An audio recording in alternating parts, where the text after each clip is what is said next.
pensiya yaşı sizcə Azərbaycanda hazırda məqbuldurmu? Bizim də AK Parti olaraq ümumiyyətlə təklifimiz odur ki, ümumiyyətlə pensiya yaşı aşağı salınmalıdır. Bizim təklifimiz odur ki, kişilər üçün pensiya yaşı 59 yaş müəyyən olunmalıdır. Qadınlar üçün isə 54-55 yaş müəyyən olunmalıdır ki, bu insanlar həyatlarının bəlli bir hissəsində normal, yəni gündə səhər saat 8-dən qalxıb axşam saat 6-ya qədər işləmədən yaşaya bilsinlər.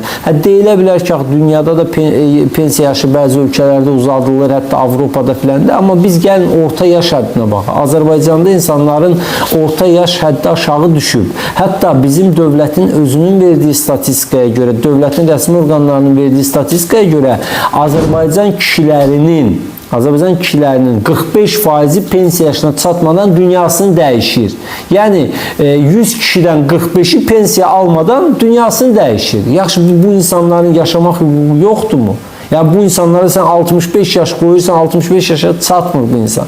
Hələ mən demirəm ki, 65 yaşdan sonra məsələn 67-də, 68-də, 69-da 2-3 il müddətinə neçə kişi yaşayır. Hələ bu qadınlarımız da. Ona görə məncə pensiya islahatları aparılmalıdır, yaş aşağı salınmalıdır, pensiyanın hesablanması yenidən aparılmalıdır. Pensiya insanların yaşlı vəziyyətində rahat yaşamasını və istirahət eləməsini təmin edən bir müavinət olmalıdır. Bizdə isə pensiya ölməmək üçün quru çörəyə və suya çatan bir müavinətdir, təəssüf ki.